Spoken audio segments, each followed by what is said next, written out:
날 만나러 찬양하고 하나님께 나갑니다.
오늘 우리에게 주시는 하나님의 말씀은 마태복음 11장 2절에서 11절까지 말씀입니다. 마태복음 11장 2절에서 11절까지 말씀. 신약성경 17페이지입니다. 하나님의 말씀을 경청해 주시기 바랍니다. 요한이 옥에서 그리스도께서 하신 일을 듣고 제자들을 보내어 예수께 여짜오되 오실 그이가 당신이오니이까 우리가 다른 일을 기다리오리이까. 예수께서 대답하여 이르시되 너희가 가서 듣고 보는 것을 요한에게 알리되 맹인이 보며 못 걷는 사람이 걸으며 나병 환자가 깨끗함을 받으며 못 듣는 자가 들으며 죽은 자가 살아나며 가난한 자에게 복음이 전파된다 하라. 누구든지 나를 말미암아 실족하지 아니하는 자는 복이 있도다 하시니라. 그들이 떠나매 예수께서 무리에게 요한에 대하여 말씀하시되 너희가 무엇을 보려고 광야에 나갔더냐? 바람이 흔들리는 갈대냐? 그러면 너희가 무엇을 보려고 나갔더냐? 부드러운 옷을 입은 사람이냐? 부드러운 옷을 입은 사람들은 왕궁에 있느니라. 그러면 너희가 어찌하여 나갔더냐? 선지자를 보기 위함이었더냐? 옳다. 내가 너희에게 이르노니 선지자보다 더 나은 자니라. 기록된 바 보라, 내가 내 사자를 내 앞에 보내노니 그가 내 길을 내 앞에 준비하리라 하신 것이 이 사람에 대한 말씀이니라. 내가 진실로 너희에게 말하노니 여자가 낳은 자 중에 세례 요한보다 큰 이가 일어남이 없도다. 그러나 천국에서는 극히 작은 자라도 그보다 크니라. 아멘. 가슴에 손을 얹고 축복에 언어합니다. 나는 하나님의 사람입니다. 축복의 사람입니다. 우리 가정은 영혼이 잘되는 같이 범사가 잘되고 강건해지는 가정입니다. 우리 교회는 번성하고 창조하게 되며 하나님의 언약이 이루어지는 교회입니다. 아멘. 무엇을 보려고 광야에 갔더냐? 라는 주님의 질문이 우리에게 어떻게 다가오고 있습니까? 오늘 우리가 잘 아는 말씀이죠. 세례 요한이 감옥에 갇히자 마음이 공고해지기 시작합니다. 주님을 만났을 때, 주님의 역사를 체험하고 기적을 맛보았을 때, 역시 하나님은 살아계시는구나. 역시 하나님은 놀라운 주님이시구나 라고 고백하지만 우리는 곧 시련이 다가오는 순간 실망하고 실족하고 낙담하기 쉽습니다. 그래서 주님의 은혜와 역사를 바라보지 못하고 우리는 늘 실수와 연약함에 나아갑니다. 그래서 우리는 늘 나약한 존재, 부족한 존재라는 사실이죠. 예수님의 제자인 베드로도 주님께서 무리를 걸으실 때에 나도 무리를 걷게 하옵소서 하고 은혜가 충만하여 그래서 주님께서 오라 하시니 그가 발을 내딛기 시작합니다. 그가 무리를 걷기 시작했습니다. 그러나 파도를 보는 순간 그는 점점 물에 빠져가기 시작했다라는 사실이죠. 물에 뻥당하고 빠져야 되는데 물에 뻥당하고 빠진 것이 아니라 성경에 기록된 것은 점점 빠져가는 지라라고 기록됐습니다. 다시 말하면 우리에게 은혜가 충만할 때는 무리를 걷는 기적도 우리도 일으킬 수 있는 믿음이 강성한 믿음이 생긴다는 겁니다. 그래서 산도 옮기고 기적도 일으키고 예수의 이름으로 병도 낫게 하고 놀라운 역사가 나타납니다. 하지만 큰 파도를 보는 순간 우리는 두려워한다라는 사실이죠. 사랑하는 성도 여러분, 우리는 두려운 것들이 너무 많습니다. 우리의 눈에는 물질의 강대한 역사가 두렵습니다. 또 이 세상 정치를 보면 권력 있는 자가 두렵기도 합니다. 세상 흘러가는 악의 역사를 바라보면 두렵기도 합니다. 제가 뉴스에 보니까 어떤 어느 청년의 이 죽음에 대한 이야기가 계속 나오고 있는 것을 보게 됩니다. 어머니가 그렇게 고백을 합니다. 우리 아들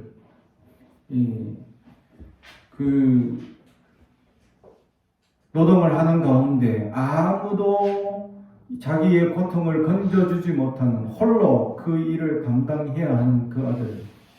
그런데 비정규직이었는데 그 일을 혼자 감당할 수밖에 없어서 회사는 그 사람에 대한 보상 하나도 처리하지 못하는 아픔을 가지고 있는 그 어머니가 그 홀로 죽음으로 고통 가운데 눌려가는 아들의 그 마지막 모습을 상상하며 얼마나 아팠을까, 얼마나 힘이 들었을까 하는 마음.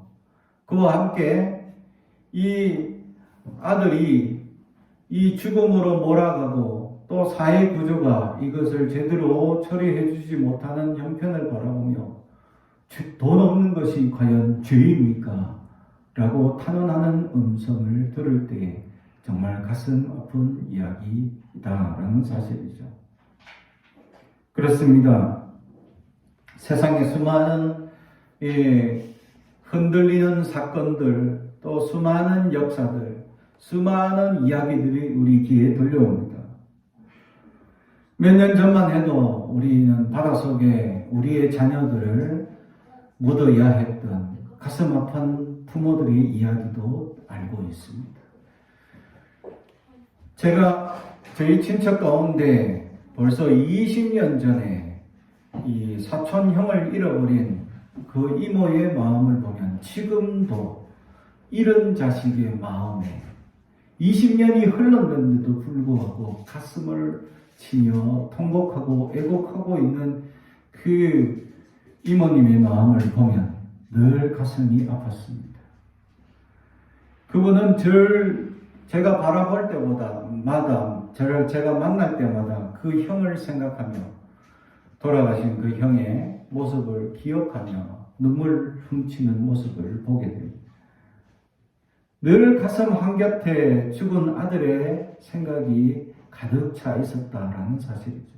20년이 흘렀는데도 불구하고 그것을 보면 자녀를 잃은 부모의 가슴에 얼마나 큰 대못을 박는 일인가라는 사실이죠.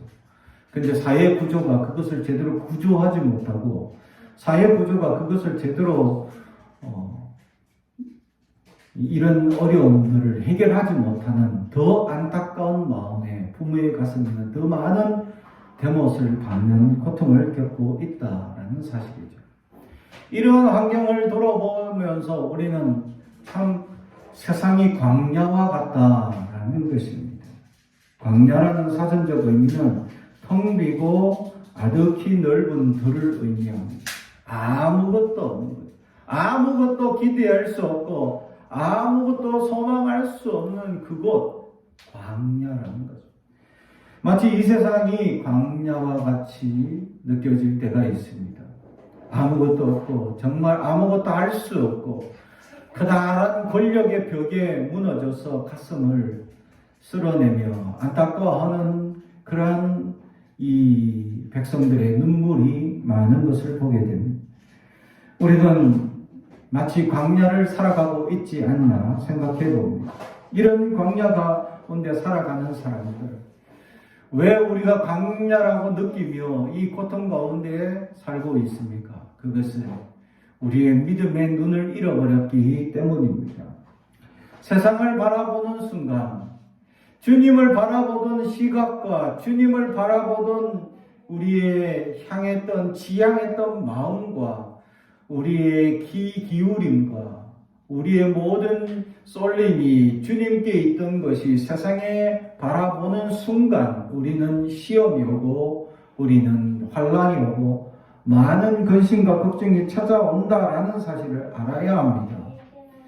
우리의 시각을 조금만 트는 순간 우리는 수많은 무서운 사건들이 우리의 삶을 억누르고 힘들게 하고 있는 현실의 누름의 어려움을 우리는 알아야 한다는 사실이죠. 사랑하는 성도 여러분, 우리의 가슴 속에는 늘 연약함이 있습니다.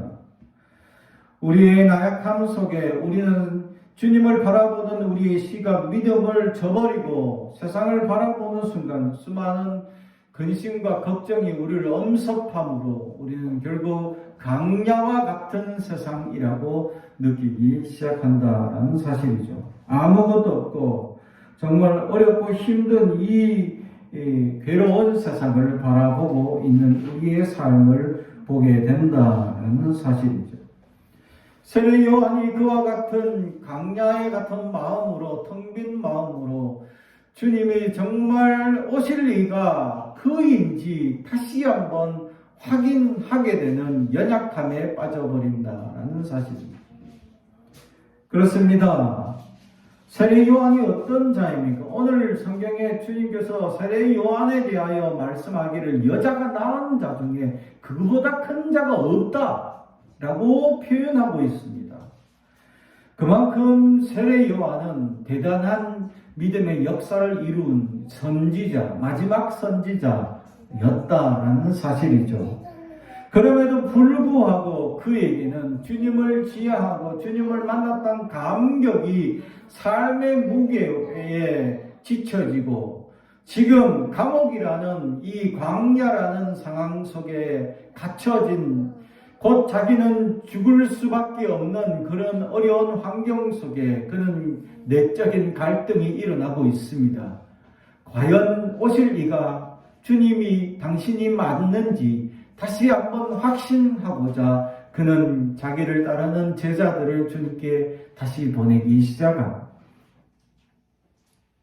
주님은 내가 맞다, 아니다 이렇게 확신을 해주면 되는데 그렇지 않습니다.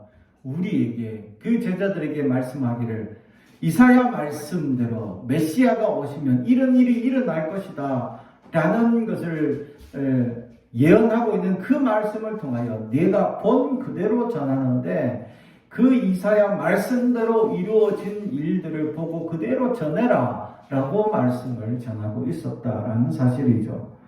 실족하고 넘어진 세례 요한에게 다시금 믿음을 생성나게 하는 것이 말씀이었다라는 사실이죠. 사랑하는 성도 여러분, 그렇습니다. 우리의 삶을 살아가는 수많은 세월 중에 광야와 같은 시련과 어려움과 문제와 그런 일들이 맞닥뜨려질 때에 우리는 시험을 받았다 또는 낙심되었다라고 표현합니다. 그때 우리는 말씀 가운데 돌아가야 합니다. 말씀으로 주님 앞에 묵상하며 나아갈 때 우리 영혼이 치유되고 회복되는 놀라운 역사를 경험하게 된다라는 사실이죠.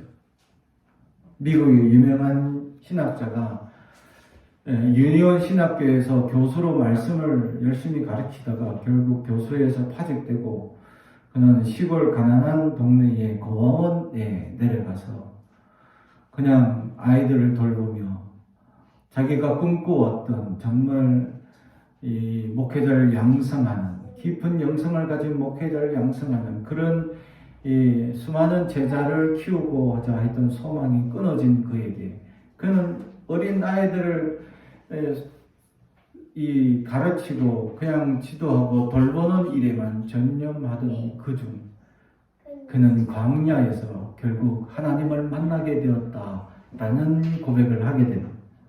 그는 매일 아침 언덕에 올라가 하나님 앞에 묵상하고 기도하던 중에 깊은 하나님의 은혜를 깨닫게 된다라는 사실이죠.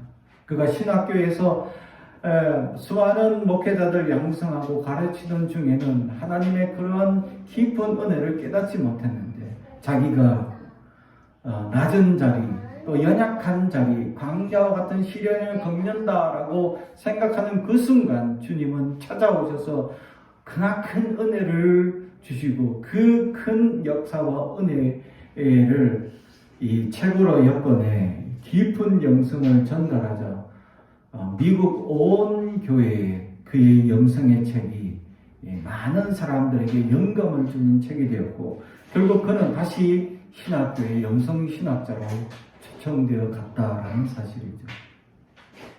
그렇습니다. 우리가 광야라고 생각하는 그 순간 주님을 더 깊이 만날 수 있는 시간임을 알아야 합니다. 그리고 주님을 찾아야 합니다. 그리고 주님을 소망해야 합니다. 그럴 때 우리는 주님을 만날 수 있고 주님께서 우리에게 그 큰 소망을 허락해 주시고 그 소망으로 말미암아 놀라운 역사가 우리의 삶을 이끌어갈 수 있다는 사실이죠. 많은 사람들이 이 땅에서 스펙이라는 것을 쌓아가려고 합니다. 왜 쌓았습니까? 더 유능한 사람, 더 나은 삶을 살기 위해서 스펙의 전쟁을 치르는 청년들의 모습을 보게 됩니다. 그래서 많은 자격증 또는 더 많은 유학이나 또 언어, 숙달 이런 것들을 위하여서 노력하고 공부하고 힘쓰는 청년들의 모습을 보게 됩니다. 그래서 점점 더 많은 스펙을 갖추고 점점 더 높은 점수를 갖추어서 그렇게 직장 생활 또 직장 가운데 그렇게 지원을 하고 그 치열한 경쟁 가운데 나아가고 있습니다. 더 나은 삶을 위해서, 더 나은 직장을 위해서 그들은 열심히 오늘도 치열하게 싸우고 있는 모습을 봅니다. 그러면서 점점 사람들은 자신의 모습을 잃어가고 있다는 사실이죠. 그렇게 사람들이 인류의 획일적인 그런 모습을 바라보며 똑같은 그런 자격증과 똑같은 그런 이 점수 스펙을 채우는 모습들, 노력을 통해서 많은 사람들은 엉뚱한 길들을 걸어가고 있는 모습을 보게 됩니다. 결국 자기가 걸어가야 할 길이 아님을 발견하고 좌절하고 실망하는 청년들이 많이 생기게 됩니다. 왜 그렇습니까? 그들은 꿈이 없었기 때문이죠. 아무런 희망이 없고 아무런 소망이 없는 광야 같은 삶을 살기 때문입니다. 그래서 그들은 아무런 소망이 없어 남들이 하는 것, 그냥 남들이 하기 때문에 어쩔 수 없이 그렇게 스펙을 세워가고 쫓아가는 인생을 보게 됩니다. 그러나 주님을 만나는 순간 꿈을 가지게 되고 소망을 가지게 되면 자기가 무엇을 준비하고 내가 어떻게 준비해 나가야 될 줄 알고 하나하나 계획을 쌓고 준비해 나가는 젊은이도 있다라는 사실이죠. 그렇습니다. 주님을 만나야 한다라는 사실. 우리는 광야에서 누구를 만나기 위해서 우리의 삶을 광야같이 살아가고 있습니다. 오늘 성경에 광야의 사람들이 많은 사람들이 광야에 찾아갔다는 겁니다. 왜 찾아갔느냐라고 물으시죠. 주님께서는 첫 번째로 갈대를 보기 위해서 갔느냐라는 겁니다. 갈대는 아무것도 아니죠. 그냥 바람에 흩날리는 풀일 뿐입니다. 아무 쓰잘데없는 존재일 뿐이죠. 그것을 보러 간 것이 아닐 겁니다.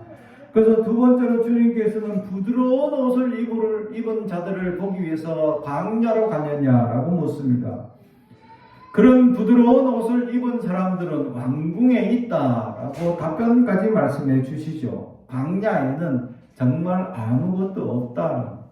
그럼 이 광야에 누구를 보기 위해서 가느냐 물으실 때에 주님은 선지자를 보러 가지 않았느냐라고 답을 던져줍니다. 그럴 때 옳다라고 말씀하십니다. 사랑하는 성도 여러분, 우리의 삶에 광야와 같은 삶에 우리에게는 메시아가 있습니다. 주님을 만나는 순간 하나님의 놀라운 은혜와 역사가 나타나고 광야와 같은 이 시련의 고통을 위해서 우리의 삶이 벗어나게 되고 다시 희망과 소망의 삶을 살아갈 수 있는 우리 그리스도인들이 될 수 있다는 사실이죠.